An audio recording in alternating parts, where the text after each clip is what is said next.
ਵਾਹਿਗੁਰੂ ਜੀ ਕਾ ਖਾਲਸਾ ਵਾਹਿਗੁਰੂ ਜੀ ਕੀ ਫਤਿਹ। ਮੈਂ ਤੁਹਾਡੀ ਹੋਸਟ ਰੀਤ ਕੌਰ ਨਿਊਜ਼ TV 84 ਦੇ ਨਾਲ ਵੀਅਰਸ।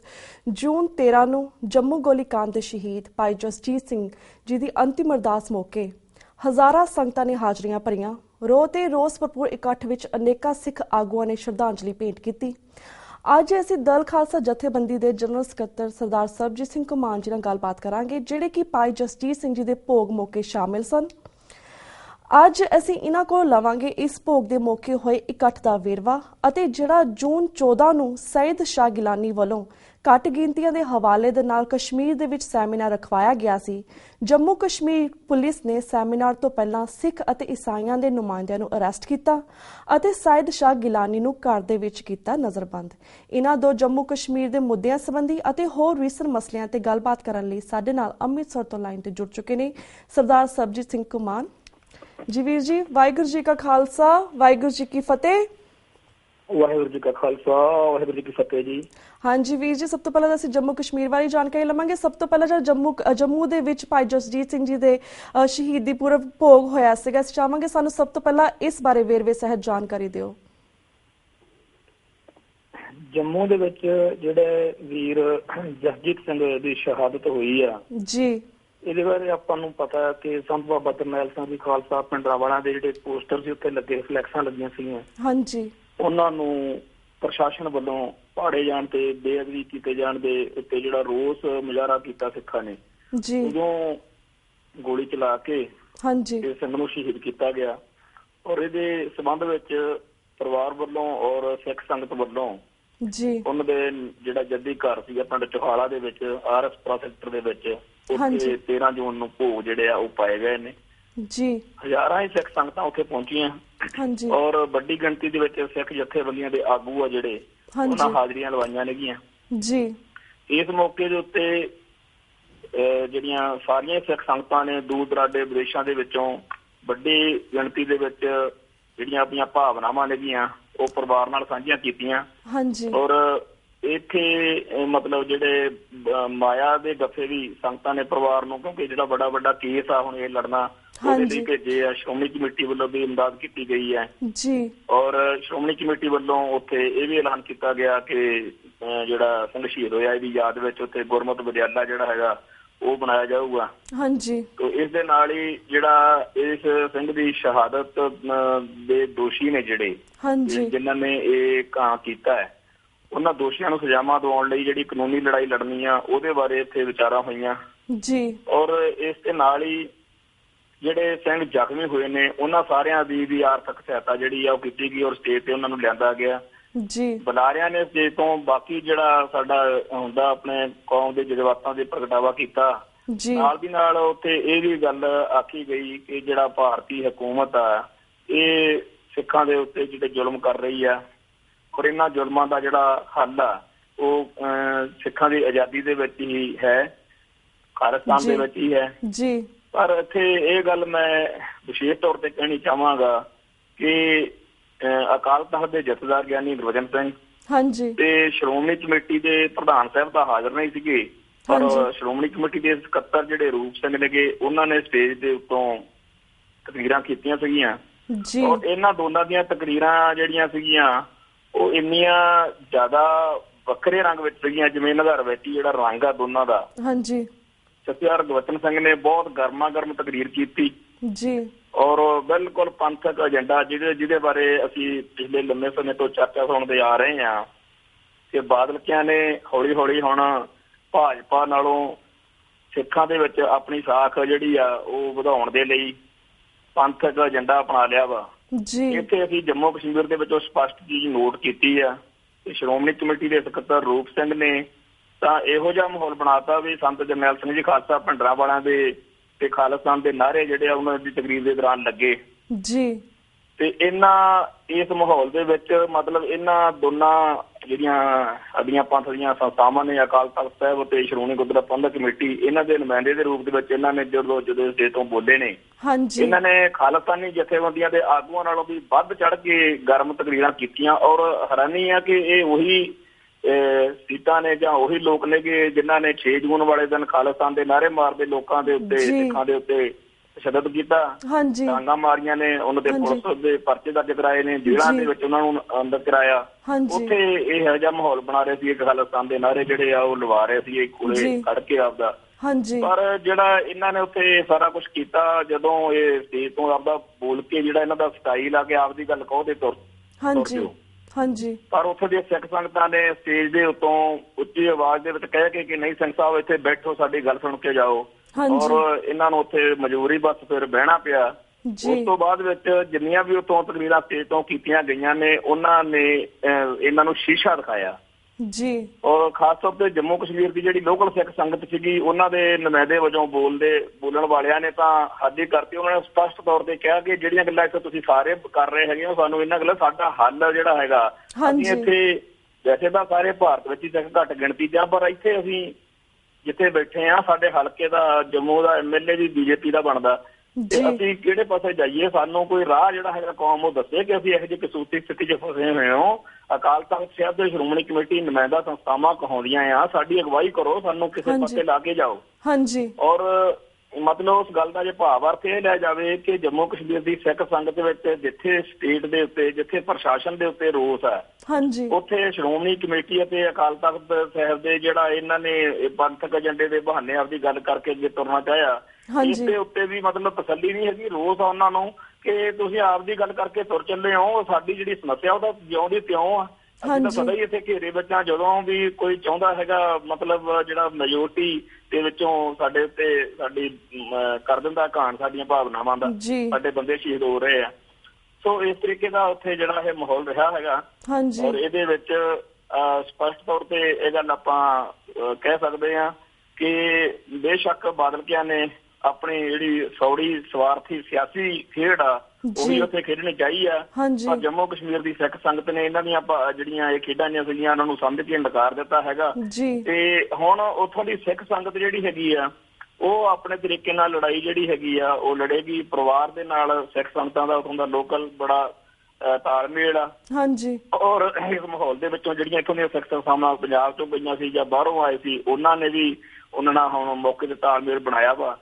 ਉੱਥੋਂ ਦੀ ਜ਼ਮੀਨੀ ਹਕੀਕਤ ਜੰਮੂ ਦੀ ਪੰਜਾਬ ਨਾਲੋਂ ਜਾਂ ਬਾਕੀ ਹੋਰਨਾਂ ਕਈ ਥਾਵਾਂ ਨਾਲੋਂ ਬਿਲਕੁਲ ਵੱਖਰੀ ਆ, ਤੇ ਉਸ ਹਿਸਾਬ ਦੇ ਨਾਲ ਅਗਲੀ ਰਣਨੀਤੀ ਜਿਹੜੀ ਹੈਗੀ ਆ ਰਲ ਮਿਲ ਕੇ ਬਣਾਈ ਜਾਏਗੀ। ਜੀ ਤੇ ਵੀਰ ਜੀ ਤੁਸੀਂ ਗੱਲ ਕੀਤੀ ਆ ਕਿ ਜਿਸ ਤਰ੍ਹਾਂ ਜੂਨ 6 ਦੀ ਗੱਲ ਕੀਤੀ ਤੇ ਜੂਨ 13 ਨੂੰ ਇਹ ਸ਼ਹੀਦੀ ਸਮਾਗਮ ਹੋਇਆ, ਪਰ ਜਿਸ ਤਰ੍ਹਾਂ ਭੋਗ ਪਾਇਆ ਗਿਆ ਤੇ ਜਿਸ ਤਰ੍ਹਾਂ ਇੱਕ ਹਫ਼ਤੇ ਦੇ ਵਿੱਚ ਇੰਨੀ ਤਬਦੀਲੀ ਇਹਨਾਂ ਦੇ ਵਿੱਚ ਕਿਸ ਤਰ੍ਹਾਂ ਆਈ? ਤੁਸੀਂ ਕਿਹਾ ਕਿ ਇਹ ਸਿਆਸੀ ਲਾਭ ਲੈਣਾ ਚਾਹੁੰਦੇ ਨੇ, ਤੇ ਅਸੀਂ ਚਾਹਾਂਗੇ ਜਾਣਕਾਰੀ ਸਾਨੂੰ ਦੱਸੋ ਕਿ ਬਾਹਰ ਦੇ ਦਰਸ਼ਕਾਂ ਨੂੰ ਕਿ ਕਿਸ ਤਰ੍ਹਾਂ ਸਿਆਸੀ ਲਾਭ ਲੈਣਾ ਚਾਹੁੰਦੇ ਨੇ ਇਸ ਤਰ੍ਹਾਂ ਨਾਅਰੇ ਲਗਾ ਕੇ ਖਾਲਿਸਤਾਨ ਦੇ।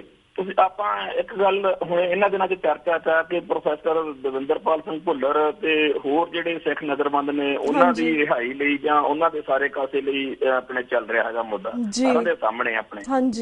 ਆਪਾਂ ਨੂੰ ਇਹ ਯਾਦ ਹੋਣਾ ਚਾਹੀਦਾ ਕਿ ਅੱਜ ਪ੍ਰੋਫੈਸਰ ਭੁੱਲਰ ਦੇ ਪੰਜਾਬ ਵਿੱਚ ਆਉਣ ਤੋਂ ਬਾਅਦ ਬਾਦਲ ਸਾਹਿਬ ਕਹਿ ਰਹੇ ਨੇ ਕਿ ਹੁਣ ਜੀ ਉਹਨਾਂ ਦੇ ਇੱਥੇ ਆਉਣ ਨਾਲ ਕੋਈ ਅਮਨ ਕਾਨੂੰਨ ਨੂੰ ਖਤਰਾ ਨਹੀਂ ਹੈਗਾ ਏਦਾਂ। ਪਰ ਸਾਨੂੰ ਇਹ ਵੀ ਯਾਦ ਆ ਕਿ ਥੋੜਾ ਸਮਾਂ ਪਹਿਲਾਂ ਇਸੇ ਬਾਦਲ ਸਰਕਾਰ ਨੇ ਹਾਈ ਕੋਰਟ ਸੁਪਰੀਮ ਕੋਰਟ ਦੇ ਵਿੱਚ ਕਿਹਾ ਸੀਗਾ ਕਿ ਜੇ ਜੀ ਇਹ ਸੁਮੇਧ ਸੈਣੀ ਦੇ ਉੱਤੇ ਜਿਹੜਾ ਕੇਸ ਚੱਲ ਰਿਹਾ ਹੈਗਾ ਭੁੱਲਰ ਸਾਹਿਬ ਦੇ ਪਿਤਾ ਜੀ ਦੇ ਤੇ ਮਾਸੜ ਨੂੰ ਜਿਹੜਾ ਕਤਲ ਕੀਤਾ ਸੈਣੀ ਨੇ ਪੰਜਾਬ ਦੀ, ਔਰ ਉਸ ਕੇਸ ਵਿੱਚ ਉਹਨਾਂ ਨੇ ਠੋਕ ਵਜਾ ਕੇ ਕਿਹਾ ਸੀਗਾ ਜੀ ਇਹ ਤਾਂ ਇੱਕ ਦੇਸ਼ ਭਗਤ ਅਫਸਰਾਂ ਤੇ ਝੂਠੇ ਇਲਜ਼ਾਮ ਲਾ ਰਿਹਾ ਹੈਗਾ, ਇਹ ਭੁੱਲਰ ਤਾਂ ਬੜਾ ਖਤਰਨਾਕ ਦਹਿਸ਼ਤ ਕਰਦਾ। ਤੇ ਜੇਕਰ ਜੇਲ੍ਹ ਬੰਦੀ ਦੀ ਉਦੋਂ ਐਪਲੀਕੇਸ਼ਨ ਦਿੱਤੀ ਉਦੋਂ ਵੀ ਫੇਰ ਕਹਿਤਾ ਜੀ ਨਹੀਂ ਇਹ ਤਾਂ ਪੰਜਾਬ ਚ ਅਮਨ ਕਾਨੂੰਨ ਨੂੰ ਬੜਾ ਖਤਰਾ ਹੋ ਜਾਊਗਾ ਜੀ, ਇਹ ਤਾਂ ਬੜਾ ਖਤਰਨਾਕ ਦਹਿਸ਼ਤ ਕਰਦਾ। ਅੱਜ ਸਿਆਸੀ ਲਾਹਾ ਲੈਣਾ ਆ ਕਿਉਂਕਿ ਉਹੀ ਬੰਦੇ ਆ, ਉਹੀ ਭੁੱਲਰ ਆ ਤੇ ਉਹੀ ਬਾਦਲ ਆ, ਤੇ ਉਹ ਕਹਿ ਰਿਹਾ ਲਓ ਜੀ ਅੱਜ ਤਾਂ ਕੋਈ ਖਤਰਾ ਨਹੀਂ ਤੁਸੀਂ ਇੱਥੇ।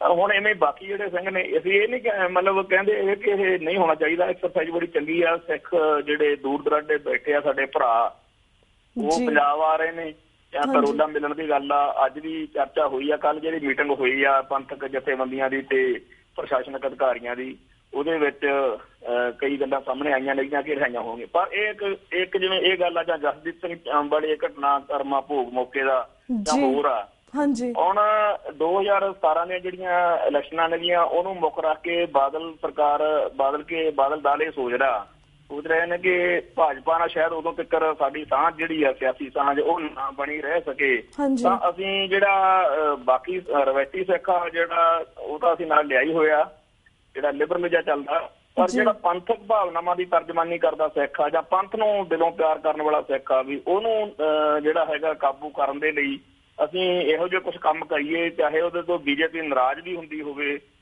ਤੇ ਆਪਦੇ ਜਿਹੜਾ ਹੈਗਾ ਦਿਸ਼ਾ ਵੱਲ ਆਪਦਾ ਚੱਲਦੇ ਰਹੀਏ। ਇਸ ਤਰੀਕੇ ਦੇ ਬਹੁਤ ਸਾਰੇ ਕੰਮ ਜਿਹੜੇ ਹੈਗੇ ਆ, ਕੁਛ ਇਹਨਾਂ ਨੇ ਕਰਨੇ ਸ਼ੁਰੂ ਕੀਤੇ ਨੇ, ਕੁਛ ਹੋਰ ਜਿਹੜੇ ਹੈਗੇ ਨੇ ਏਜੰਡੇ 'ਚ ਰੱਖੇ ਹੋਏ ਨੇਗੇ। ਤੇ ਇਹ ਸਾਰਾ ਬਾਦਲ ਦਲ ਜਿਹੜਾ ਹੈਗਾ, ਜਿਹੜਾ ਪਿਛਲੇ 10-15 ਸਾਲਾਂ ਤੋਂ ਅਸੀਂ ਦੇਖ ਰਹੇ ਹੈਗੇ ਆ ਕਿ ਕਿਸ ਤਰੀਕੇ ਨਾਲ ਹਮੇਸ਼ਾ ਪੰਥਕ ਜਜ਼ਬਾਤਾਂ ਦਾ ਗਲਾ ਘੁੱਟਦਾ ਰਿਹਾ ਔਰ ਪੰਥਕ ਸੋਚ ਵਾਲਿਆਂ ਨੂੰ ਦਬਾਉਂਦਾ ਰਿਹਾ, ਦਰੜਦਾ ਰਿਹਾ। ਅੱਜ ਉਹ ਆਪ ਖਾਲਿਸਤਾਨ ਦੇ ਨਾਅਰੇ ਮਰਵਾ ਰਹੇ ਨੇ ਤੇ ਭਿੰਡਰਾਂਵਾਲਾ ਜਿੰਦਾਬਾਦ ਕਹਿ ਰਹੇ ਨੇ। ਔਰ ਸੰਤ ਜਰਨੈਲ ਸਿੰਘ ਜੀ ਭਿੰਡਰਾਂਵਾਲਾ ਦੇ ਸਭ ਤੋਂ ਵੱਡੇ ਜਿਵੇਂ ਸਮਰਥਕ ਉਹ ਆਪ ਹੁਣ ਇਸ ਤਰੀਕੇ ਨਾਲ ਉਹ ਵਿਖਾਵਾ ਕਰ ਰਹੇ ਨੇਗੇ। ਇਹ ਕੀ ਉਹਨਾਂ ਦੀ ਅਗਲੀ ਰਣਨੀਤੀ ਆ ਕਿ ਇਹ ਹੁਣ ਜਿਹੜੇ ਪੰਥਕ ਜਜ਼ਬਾਤ ਨੇਗੇ ਉਹਨਾਂ ਨੂੰ ਕਾਬੂ ਕਰਨਾ ਹੈ। ਔਰ ਇਹ ਸਾਰਾ ਕੁਝ ਸੌੜੀ ਜਿਹੜੀ ਸਮਾਜੀ ਸਿਆਸੀ ਸੋਚ ਆ ਉਹਦੇ ਚੋਂ ਕਰ ਰਹੇ ਨੇ। ਜੇ ਪੰਥਕ ਭਾਵਨਾਵਾਂ ਚੋਂ ਕਰਦੇ ਹੁਣ ਤਾਂ ਵੈਲਕਮ ਆ, ਬੜਾ ਜੀ ਆਇਆਂ ਕਵਾਂਗੇ, ਪਰ ਇਹ ਖੇਡ ਖੇਡ ਰਹੇ ਨੇ। ਜੀ ਵੀਰ ਜੀ, ਇਸ ਤਰ੍ਹਾਂ ਪਹਿਲਾਂ PM ਮੋਦੀ ਨੇ ਆਪਣਾ ਪੰਜਾਬ ਆਉਣਾ ਸੀਗਾ, ਉਹਨਾਂ ਨੇ ਸ਼੍ਰੀ ਅਨੰਦਪੁਰ ਸਾਹਿਬ ਦਾ ਦੌਰਾ ਕਰਨਾ ਸੀਗਾ, ਪਰ ਹੁਣ ਉਹਨਾਂ ਨੇ ਰੱਦ ਕਰ ਦਿੱਤਾ। ਕਿ ਇਹੀ ਕਾਰਨ ਹੈ ਕਿ ਪ੍ਰੋਫੈਸਰ ਭੁੱਲਰ ਜਿਹੜੇ ਉਹਨਾਂ ਦੀ ਜੇਲ੍ਹ ਸ਼ਿਫਟ ਹੋਈ ਹੈ ਤਿਹਾੜ ਜੇਲ੍ਹ ਤੋਂ ਜਿਹੜੇ ਅੰਮ੍ਰਿਤਸਰ ਆਏ ਨੇ, ਕਿ ਇਹੀ ਕਾਰਨ ਹੈ ਕਿ ਉਹਨਾਂ ਨੇ ਆਪਣਾ ਦੌਰਾ ਕੈਂਸਲ ਕਰ ਦਿੱਤਾ? ਕਿ ਇਹ ਤੁਹਾਨੂੰ ਲੱਗਦਾ ਕਿ BJP ਇੱਕ ਫੌਰੀ ਕਾਰਨ ਵਜੋਂ ਆਪਾਂ ਲੈ ਸਕਦੇ ਹਾਂ, ਪਰ ਅਸਲ ਵਿੱਚ ਜਿਹੜੇ BJP ਅਤੇ ਅਕਾਲੀ ਦਲ ਦੀ ਜਿਹੜੀ ਸਾਂਝ ਆ ਉਹਦੇ ਵਿੱਚ ਡਿਫਰੈਂਸਿਸ ਜਿਹੜੇ ਨੇਗੇ ਉਹ ਹੌਲੀ ਹੌਲੀ ਜਗ ਜ਼ਾਹਰ ਹੋ ਰਹੇ ਨੇਗੇ। ਕਿਉਂਕਿ ਜਿਉਂ ਬਾਦਲ ਦਲ ਪੰਥਕ ਏਜੰਡਾ ਅਪਣਾਏਗਾ ਤਿਉਂ ਇਹ ਚੀਜ਼ ਹੋਏਗੀ। ਅੱਜ ਵੀ ਕੁਛ ਚਰਚਾ ਅਖਬਾਰਾਂ 'ਚ ਆਈ ਆ ਕਿ ਜਿਹੜੇ ਭਿੰਡਰਾਂਵਾਲਾ ਦੇ ਪੋਸਟਰ ਪੰਜਾਬ ਭਰ 'ਚ ਲਾਏ ਗਏ, ਜੰਮੂ 'ਚ ਲਾਏ ਗਏ ਔਰ ਲੁਧਿਆਣੇ ਦੇ ਵਿੱਚ ਜਿਹੜੇ ਸ਼ਰਾਰਤੀ ਅਨਸਰ ਆ ਉਹਨਾਂ ਨੇ ਪੋਸਟਰ ਦੀ ਬੇਅਦਬੀ ਕੀਤੀ ਸੰਤਾਂ ਦੇ ਦੀ, ਇਹ ਵੀ ਜੰਮੂ 'ਚ ਕੀਤੀ ਔਰ ਘਟਨਾਵਾਂ ਵਾਪਰੀਆਂ ਨੇਗੀਆਂ। ਉਸ ਤੋਂ ਬਾਅਦ ਰਿਐਕਸ਼ਨ ਵੀ ਆਇਆ ਸਿੱਖਾਂ ਵੱਲੋਂ। ਇਹ ਜਿਹੜਾ ਸਾਰਾ ਕੁਛ ਪੰਜਾਬ ਵਿੱਚ ਪਿਛਲੇ ਜੂਨ ਮਹੀਨੇ ਦੇ ਮਈ ਜੂਨ 'ਚ ਵਾਪਰਿਆ ਹੈਗਾ, ਇਹਦੇ ਵਿੱਚ ਇਹ ਗੱਲ ਤਾਂ ਹੋਰ ਵੀ ਜ਼ਿਆਦਾ ਦਿੱਲੀ ਤੱਕ ਪਹੁੰਚੀ ਆ ਉੱਥੇ ਕਿ ਪੰਜਾਬ ਦੇ ਵਿੱਚ ਅਕਾਲੀ ਦਲ ਨੇ, ਬਾਦਲ ਦਲ ਨੇ ਜਿਹੜਾ ਪੰਥਕ ਏਜੰਡਾ ਉੱਤੇ ਦ੍ਰਿੜਤਾ ਦੇ ਨਾਲ ਪਹਿਰਾ ਦੇਣਾ ਸ਼ੁਰੂ ਕਰ ਦਿੱਤਾ ਹੈਗਾ। ਤੇ ਇੰਨੀ ਚੀਜ਼ ਤੋਂ ਹੀ ਉਹਨਾਂ ਨੂੰ ਐਲਰਜੀ ਹੋਈ ਹੋਣੀ ਆ। ਇਹ ਤਾਂ ਉਹ ਧਿਰ ਆ ਜਿਹੜੀ ਸਦਾ ਹੀ ਪੰਜਾਬ ਤੇ ਪੰਥ ਦੇ ਖਿਲਾਫ ਹੋਈ। ਉਹਨਾਂ ਨੂੰ ਤਾਂ ਬਾਦਲ ਦਲ ਉਦੋਂ ਚੰਗਾ ਲੱਗਦਾ ਹੈ ਜਦੋਂ ਬਾਦਲ ਦਲ ਪੰਥ ਤੇ ਪੰਜਾਬ ਦੀ ਗੱਲ ਨਹੀਂ ਕਰਦਾ। ਜੇ ਸ਼ੱਕ ਦੀ ਬਾਦਲ ਦਲ ਵਾਲੇ ਆਗੂ ਜਿਹੜੇ ਨੇ ਉਹ ਮੋਦੀ ਨੂੰ ਜਾਂ ਹੋਰ ਜਿਹੜੇ RSS ਦੇ ਤੇ ਭਾਜਪਾ ਦੇ ਆਗੂ ਆ ਉਹਨਾਂ ਨੂੰ ਇਹ ਜਤਾਉਂਦੇ ਵੀ ਰਹਿਣ ਵੀ ਅਸੀਂ ਤਾਂ ਸਿਰਫ ਸਿਆਸੀ ਸੱਤਾ ਦੇ ਲਈ ਕਰ ਰਹੇ ਹੈਗੇ ਆ, ਸਿੱਖਾਂ ਨੂੰ ਬੇਵਕੂਫ ਬਣਾ ਰਹੇ ਹੈਗੇ ਆ, ਪਰ ਉਹਨਾਂ ਨੂੰ ਇਹ ਮਨਜ਼ੂਰ ਨਹੀਂ ਹੋਏਗਾ ਕਿ ਸੰਤ ਜਰਨੈਲ ਸਿੰਘ ਜੀ ਖਾਲਸਾ ਭਿੰਡਰਾਂਵਾਲਾ ਦੀ ਜੈਕਾਰ ਹੋਵੇ ਔਰ ਪੰਥਕ ਜਿਹੜੀਆਂ ਗੱਲਾਂ ਹੈਗੀਆਂ ਉਹਨਾਂ ਦਾ ਕੋਈ ਬੋਲਬਾਲਾ ਹੋਵੇ ਜਾਂ ਪੰਜਾਬ ਦੇ ਹੱਕਾਂ ਹਿੱਤਾਂ ਦੀ ਕੋਈ ਗੱਲ ਕਰਨ ਵਾਲਾ ਇੱਥੇ ਪੈਦਾ ਹੋਵੇ। ਇਹ ਸਾਰੇ ਕਾਸੇ ਦੇ ਮੱਦੇਨਜ਼ਰ ਪੰਜਾਬ ਦੀ BJP ਨੇ ਜੋ ਬਿਆਨਬਾਜ਼ੀ ਕੀਤੀ ਆ, ਖਾਸ ਤੌਰ ਤੇ ਕਮਲ ਸ਼ਰਮਾ ਜੋ BJP ਦਾ ਪ੍ਰਧਾਨ ਆ ਪੰਜਾਬ ਦਾ, ਔਰ ਉਸ ਤੋਂ ਵੀ ਵੱਧ ਤਲਖੀ ਦੇ ਨਾਲ ਬੋਲ ਰਹੇ ਨੇ ਕਿ ਮੈਡਮ ਲਕਸ਼ਮੀ ਕਾਂਤਾ ਚਾਵਲਾ, ਔਰ ਉਹ ਇੰਨੇ ਜ਼ਿਆਦਾ ਹਲਕੇ ਦਰਜੇ ਦੀਆਂ ਟਿੱਪਣੀਆਂ ਜਿਹੜੀਆਂ ਕਰ ਰਹੇ ਨੇਗੇ। ਤੇ ਜਿਹੜਾ ਮਹਾਸ਼ਾ ਪ੍ਰੈਸ ਆ ਜਿਹਨੂੰ ਪਹਿਲੇ ਦਿਨ ਤੋਂ ਹੀ ਅੱਗ ਲਾਉਣੀ ਅਖਬਾਰ ਕਰਕੇ ਪੰਥ ਵਿੱਚ ਕਿਹਾ ਜਾਂਦਾ, ਜਗਬਾਣੀ ਵਾਲੇ, ਇਹਨਾਂ ਨੇ ਮਤਲਬ ਬਾਕੀ ਸਾਰਿਆਂ ਨੇ ਪ੍ਰੋਫੈਸਰ ਭੁੱਲਰ ਲਿਖਿਆ ਔਰ ਉਹਨਾਂ ਨੇ ਜਾਣ ਬੁੱਝ ਕੇ ਅੱਤਵਾਦੀ ਭੁੱਲਰ ਲਿਖਿਆ।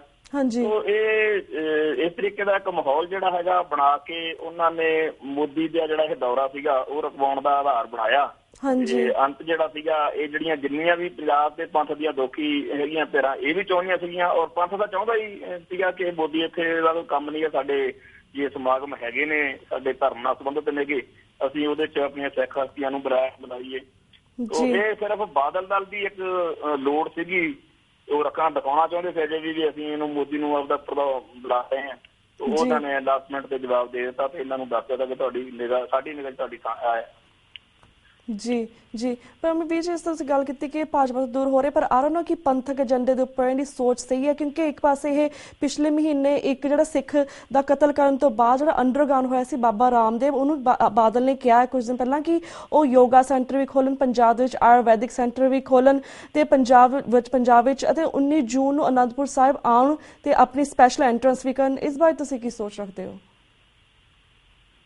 ਦੇਖੋ, ਜਿਹੜੇ ਯੋਗਾ ਜਾਂ RSS ਦੀ ਸੋਚ ਆ ਜਾਂ ਹਿੰਦੂਤਵੀ ਸੋਚ ਆ, ਆਪਾਂ ਬੜੇ ਸਪਸ਼ਟ ਰਹੀਏ ਕਿ ਬਾਦਲ ਦਲ ਨੂੰ ਕੋਈ ਪੰਥ ਦਾ ਹੇਜ ਨਹੀਂ। ਬਾਦਲ ਦਲ ਨੂੰ ਖੁਦ ਪ੍ਰਕਾਸ਼ ਸਿੰਘ ਬਾਦਲ ਨੂੰ ਇਹਨਾਂ ਸਿੱਖੀ ਦੀਆਂ ਗੱਲਾਂ ਨਾਲ ਕਿਸੇ ਨਾਲ ਕੋਈ ਮਤਲਬ ਨਹੀਂ। ਤੇ ਉਹਨੂੰ ਜਦੋਂ ਲੱਗਦਾ ਹੈ ਕਿ ਜਿਹੜਾ ਹੈਗਾ ਹਿੰਦੂਆਂ ਨੂੰ ਖੁਸ਼ ਕਰਨ ਦੇ ਲਈ ਟੱਲ ਖੜਕਾਉਣਾ ਜ਼ਰੂਰੀ ਹੈ, ਉਦੋਂ ਟੱਲ ਖੜਕਾ ਲੈਂਦਾ, ਉਦੋਂ ਯੋਗਾ ਵੀ ਕਰਾ ਲਏਗਾ, ਉਦੋਂ ਜਿਹੜੇ ਬਿਆਨ ਆਪਾਂ ਜਿਹਦੀ ਤੁਸੀਂ ਗੱਲ ਕੀਤੀ ਹੈ ਇਹੋ ਜਿਹੇ ਬਿਆਨ ਦੇ ਲਏਗਾ, ਸੱਦਾ ਦੇ ਲਏਗਾ ਸਾਰਿਆਂ ਨੂੰ, ਮੋਦੀ ਨੂੰ, ਰਾਮਦੇਵ ਨੂੰ, ਹੋਰ ਰਵੀ ਸ਼ੰਕਰ ਨੂੰ, ਹੋਰ ਜਿਹਨੂੰ ਵੀ। ਤੇ ਜਦੋਂ ਉਹਨੂੰ ਲੱਗਦਾ ਹੈਗਾ ਕਿ ਹੁਣ ਹਿੰਦੂ ਵੋਟ ਬੈਂਕ ਤਾਂ ਆਪਾਂ ਕਾਬੂ ਕਰ ਲਿਆ ਹੈਗਾ, ਥੋੜਾ ਬਹੁਤਾ ਸਿੱਖ ਵੋਟ ਬੈਂਕ ਵੱਲ ਨੂੰ ਝਾਤ ਮਾਰ ਲਈਏ, ਉਦੋਂ ਉਹ ਸੰਤ ਭਿੰਡਰਾਂਵਾਲਾ ਦੀ ਜੈ ਜੈਕਾਰ ਕਰਨ ਕਰਾਉਣ ਵਾਲੇ ਜਿਹੜੇ ਉਹਨਾਂ ਦੇ ਹੱਥ 'ਚ ਬੰਦੇ ਨੇਗੇ ਉਹਨਾਂ ਨੂੰ ਕਾਬੂ ਕਰ ਲਊਗਾ। ਮੈਂ ਇੱਥੇ ਨਾਲ ਇੱਕ ਗੱਲ ਵਾਧੇ ਦੇ ਰੂਪ 'ਚ ਕਰਨੀ ਚਾਹਾਂਗਾ ਕਿ ਜੰਮੂ ਦੇ ਵਿੱਚ ਸਟੇਜ ਤੋਂ ਜਾਂ ਹੁਣ ਪੰਜਾਬ ਦੇ ਵਿੱਚ ਜਿੱਥੇ ਜਿੱਥੇ ਵੀ ਕੋਈ ਸਮਾਗਮ ਕਰਾਉਣਾ ਹੁੰਦਾ, ਉਦੋਂ ਬਾਦਲ ਦਲ ਦੇ ਵੱਲੋਂ ਉਹਦੀ ਇਸ ਜਿਹੜੀ ਨੀਤੀ ਆ ਬਾਦਲ ਸਰਕਾਰ ਦੀ, ਉਹਦੇ ਵੱਲੋਂ ਭੁਗਤ ਕੌਣ ਰਿਹਾ? ਸੰਤ ਬਾਬਾ ਜਰਨੈਲ ਸਿੰਘ ਜੀ ਖਾਲਸਾ ਭਿੰਡਰਾਂਵਾਲਾ ਦੇ ਸਪੁੱਤਰ ਭਾਈ ਈਸ਼ਰ ਸਿੰਘ, ਉਹ ਨਾਲ ਰੱਖੇ ਹੁੰਦੇ ਆ ਇਹਨਾਂ ਨੇ, ਔਰ ਸ਼ਹੀਦ ਸਤਵੰਤ ਸਿੰਘ ਦਾ ਭਤੀਜਾ ਸੁਖਵਿੰਦਰ ਸਿੰਘ ਕਰਕੇ ਉਹਦਾ ਨਾਂ, ਉਹਨੂੰ ਨਾਲ ਰੱਖਦੇ ਆ, ਔਰ ਸੰਤ ਜਰਨੈਲ ਸਿੰਘ ਜੀ ਖਾਲਸਾ ਭਿੰਡਰਾਂਵਾਲਿਆਂ ਦਾ ਜਿਹੜਾ ਭਤੀਜਾ ਹੈ ਭਾਈ ਜਸਵੀਰ ਸਿੰਘ ਰੋਡੇ, ਉਹਨੂੰ ਨਾਲ ਰੱਖਦੇ ਆ। ਇਸੇ ਤਰੀਕੇ ਦੇ ਨਾਲ ਪਹਿਲੋਂ ਹੀ ਆਪਾਂ ਨੂੰ ਪਤਾ ਹੈਗਾ ਕਿ ਭਾਈ ਅਮਰੀਕ ਸਿੰਘ ਜਿਹੜੇ ਫੈਡਰੇਸ਼ਨ ਦੇ ਪ੍ਰਧਾਨ ਨੇ, ਸ਼ਹੀਦ ਨੇ ਸਾਡੀ ਕੌਮ ਦੇ, ਉਹਨਾਂ ਦੇ ਭਰਾਤਾ ਭਾਈ ਮਨਜੀਤ ਸਿੰਘ। ਸੋ ਇਹ ਜਿਹੜਾ ਇਹ ਦਮਦਮੀ ਟਕਸਾਲ ਨਾਲ ਕੌਮ ਦਾ ਪਿਆਰ ਆ, ਔਰ ਉਹਨਾਂ ਜਿਹੜੀਆਂ ਮਹਾਨ ਹਸਤੀਆਂ ਕੌਮ ਦੀਆਂ ਹੋਈਆਂ ਨੇ, ਸੰਤ ਬਾਬਾ ਕਰਤਾਰ ਸਿੰਘ ਜੀ ਖਾਲਸਾ ਭਿੰਡਰਾਂਵਾਲੇ, ਸੰਤ ਬਾਬਾ ਗੁਰਜਨ ਸਿੰਘ ਜੀ ਖਾਲਸਾ ਭਿੰਡਰਾਂਵਾਲੇ, ਸੰਤ ਬਾਬਾ ਜਰਨੈਲ ਸਿੰਘ ਜੀ ਖਾਲਸਾ ਭਿੰਡਰਾਂਵਾਲੇ, ਉਹਨਾਂ ਦੇ ਜਿਹੜੇ ਪਰਿਵਾਰਕ ਮੈਂਬਰ ਨੇ, ਉਹਨਾਂ ਨੂੰ ਸਟੇਜ ਤੋਂ ਆਪਦੇ ਨਾਲ ਦਿਖਾ ਕੇ ਇਹ ਮਤਲਬ ਉਦੋਂ ਸਿੱਖਾਂ ਨੂੰ ਕਹਿਣਾ ਚਾਹੁੰਦੇ ਨੇ ਕਿ ਅਸੀਂ ਆ ਜੀ ਭਿੰਡਰਾਂਵਾਲੇ ਦੇ ਵਾਰਸਾਂ ਅਸਲੀ ਆ, ਦੇਖੋ ਜੀ ਅਸੀਂ ਗੱਲ ਕਰ ਰਹੇ ਹਾਂ। ਤੇ ਇਹ ਇੱਧਰ ਭਿੰਡਰਾਂਵਾਲਾ ਜਾਂ ਇਸ ਤਰੀਕੇ ਦਾ ਥਾਟ ਪ੍ਰੋਸੈਸ ਲੋਕਾਂ ਨੂੰ ਦਿਖਾ ਕੇ ਇੱਧਰ ਸਿੱਖਾਂ ਨੂੰ ਕਾਬੂ ਕਰਨ ਦੀ ਗੱਲ ਵੀ ਕਰ ਲੈਂਦੇ ਆ, ਉਧਰ ਰਾਮਦੇਵ ਨੂੰ ਸੱਦੇ ਦੇ ਲੈਂਦੇ। ਜੀ ਵੀਰ ਜੀ।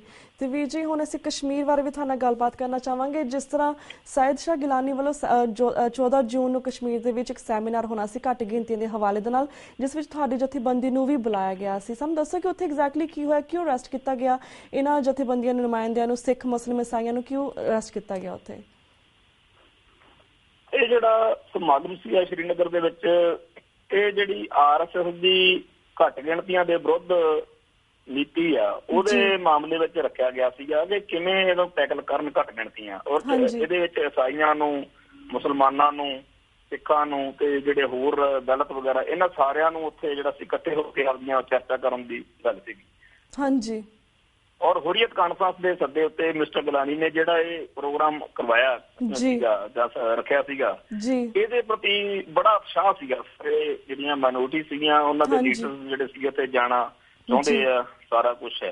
ਪਰ 13 ਤਰੀਕ ਨੂੰ ਜਿਸ ਦਿਨ ਜਸਜੀਤ ਸਿੰਘ ਦਾ ਭੋਗ ਸੀਗਾ, ਉਸੇ ਦਿਨ ਹੀ ਪਤਾ ਲੱਗਿਆ ਕਿ ਉਹ ਉੱਥੇ ਜੀ ਸ਼੍ਰੀਨਗਰ ਦੇ ਵਿੱਚ ਗ੍ਰਿਫਤਾਰੀਆਂ ਸ਼ੁਰੂ ਹੋ ਗਈਆਂ ਨੇ, ਹਾਊਸ ਅਰੈਸਟ ਕਰ ਦਿੱਤਾ ਸਾਰੇ ਲੀਡਰਸ ਨੂੰ, ਹੁਰੀਅਤਿਆਂ ਨੂੰ, ਔਰ ਪ੍ਰਬੰਧਕ ਜਿਹੜੇ ਸੀ ਉਹਨਾਂ ਨੂੰ ਵੀ ਕਾਬੂ ਕਰ ਲਿਆ ਤੇ ਉੱਥੇ ਪਾਬੰਦੀ ਲਾਤੀ ਹੈ ਸ਼੍ਰੀਨਗਰ ਦੇ।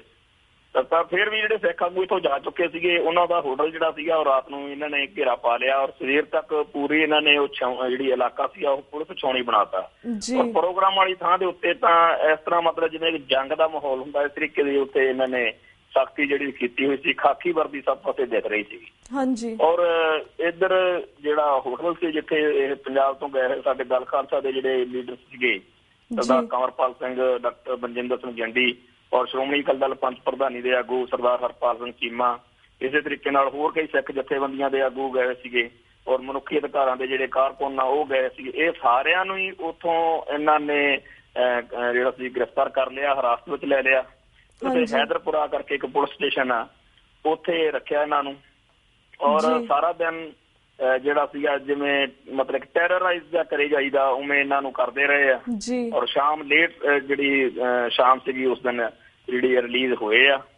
ਤੇ ਉਹ ਇਸ ਸਮਾਗਮ ਦੇ ਵਿੱਚ ਜਿਹੜਾ RSS ਦਾ ਮੁੱਦਾ ਆ, ਜਿਹੜਾ ਕਿਉਂਕਿ ਇਹ RSS ਦਾ ਮੁੱਦਾ ਹੁਣ ਕੱਲਾ RSS ਨਵੀਂ ਜਥੇਬੰਦੀ ਦਾ ਮੁੱਦਾ ਨਹੀਂ ਰਿਹਾ, ਜਦੋਂ ਦੀ ਮੋਦੀ ਗਵਰਨਮੈਂਟ ਬਣੀ ਆ ਉਦੋਂ ਦਾ ਇਹ ਸਰਕਾਰੀ ਨੀਤੀ ਬਣ ਗਈ ਆ ਕਿ ਜਿੰਨੇ ਵੀ ਤੁਸੀਂ ਆ ਬਿਆਨਬਾਜ਼ੀ ਹੋ ਰਹੀ ਆ ਮੁਸਲਮਾਨਾਂ ਦੇ ਖਿਲਾਫ, ਸਿੱਖਾਂ ਦੇ ਖਿਲਾਫ, ਈਸਾਈਆਂ ਦੇ ਖਿਲਾਫ ਕਿ ਚਲੇ ਜਾਓ, ਭੱਜ ਜਾਓ, ਉੱਥੋਂ ਮਾਰ ਦਿਆਂਗੇ, ਉਸ ਤਰ੍ਹਾਂ ਦੀ ਜਿਹੜੀ ਦਹਿਸ਼ਤ ਫੈਲਾਈ ਜਾ ਰਹੀ ਆ, ਇਸ ਤੇ ਚਿੰਤਾ ਕਰਨ ਦੇ ਲਈ ਔਰ ਇਹਦੇ ਉੱਤੇ ਕੋਈ ਰਾਹ ਲੱਭਣ ਦੇ ਲਈ ਇਹ ਇਕੱਠ ਰੱਖਿਆ ਸੀਗਾ, ਇਹਦੇ ਤੇ ਪਾਬੰਦੀ ਲਾਈ ਆ। ਔਰ ਜਿਹੜਾ ਲੋਕਤੰਤਰ ਜਿਹਨੂੰ ਕਹਿੰਦੇ ਆ ਉਹਦਾ ਕਹਾਣ ਆ, ਔਰ ਜਿਹੜਾ ਅੰਤਰਰਾਸ਼ਟਰੀ ਭਾਈਚਾਰਾ ਉਹਦੀ ਨਿਗਾਹ ਵਿੱਚ ਇਹ ਸਾਰੀ ਗੱਲ ਉਹਦੇ ਸਾਹਮਣੇ ਆ।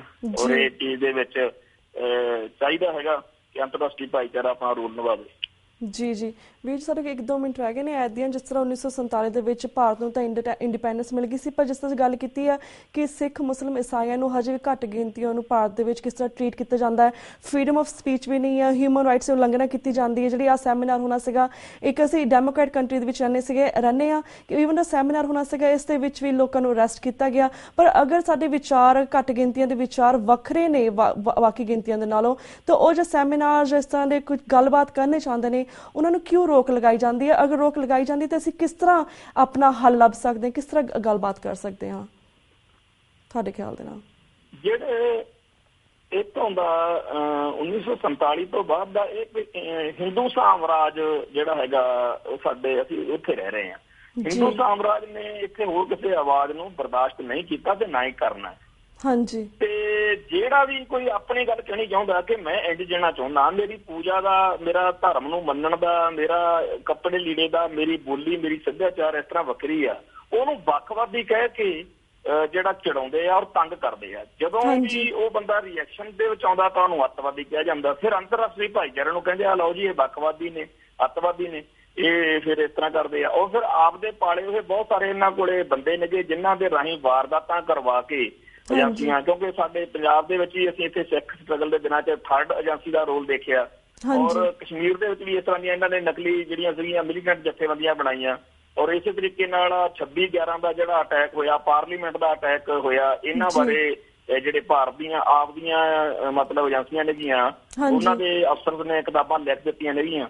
ਸੋ ਇਹ ਆਪ ਇਹੋ ਜਿਹੀਆਂ ਵਾਰਦਾਤਾਂ ਕਰਾ ਕੇ ਇਸ ਤਰੀਕੇ ਦਾ ਮਾਹੌਲ ਸਿਰਜ ਲੈਂਦੇ ਆ ਕਿ ਅੰਤਰਰਾਸ਼ਟਰੀ ਭਾਈਚਾਰਾ ਜਾਂ ਪੰਜਾਬ ਤੋਂ ਜਾਂ ਭਾਰਤ ਤੋਂ ਬਾਹਰ ਪਾਸੇ ਲੋਕ ਸਮਝਦੇ ਆ ਵੀ ਸ਼ਾਇਦ ਇਹ ਜਿਹੜੀਆਂ ਘੱਟ ਗਿਣਤੀਆਂ ਨੇ ਇਹ ਬੜਾ ਕਤਲੋਗਰਦ ਮਚਾ ਰਹੀਆਂ ਨੇਗੀਆਂ।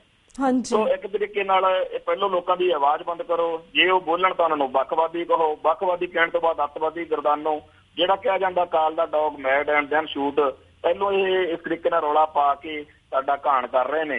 ਪਰ ਇਹਦੇ ਲਈ ਅਸੀਂ ਅੰਤਰਰਾਸ਼ਟਰੀ ਭਾਈਚਾਰੇ ਦੇ ਮੂਹਰੇ ਬਾਰ-ਬਾਰ ਅਰਜ਼ੋਈਆਂ ਕਰਦੇ ਹਾਂ ਕਿ ਸਾਡੀ ਹਕੀਕਤ ਨੂੰ ਸਮਝੋ, ਸਾਡੀ ਸੱਚਾਈ ਨੂੰ ਸੁਣੋ ਔਰ ਇਹ ਤੱਥਾਂ ਦਾ ਆਪ ਮੁਲਾਂਕਣ ਕਰੋ ਕਿਸ ਤਰੀਕੇ ਦੇ ਨਾਲ ਇੱਥੇ ਘੱਟ ਗਿਣਤੀਆਂ ਦਾ ਘਾਣ ਹੋ ਰਿਹਾ, ਔਰ ਸਾਡੀ ਜਿਹੜੀ ਆ ਬਾਂਹ, ਉਹ ਘੱਟ ਗਿਣਤੀਆਂ ਦੀ ਬਾਂਹ ਜਿਹੜੀ ਆ ਉਹ ਫੜੋ। ਇਹੀ ਸਾਡਾ ਜਿਹੜਾ ਹੈਗਾ ਸਾਰੇ ਪਾਸੇ ਕਹਿਣਾ।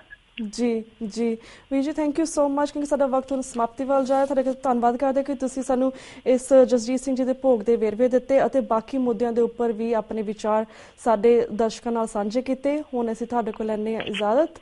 ਵਾਹਿਗੁਰੂ ਜੀ ਕਾ ਖਾਲਸਾ, ਵਾਹਿਗੁਰੂ ਜੀ ਕੀ ਫਤਿਹ।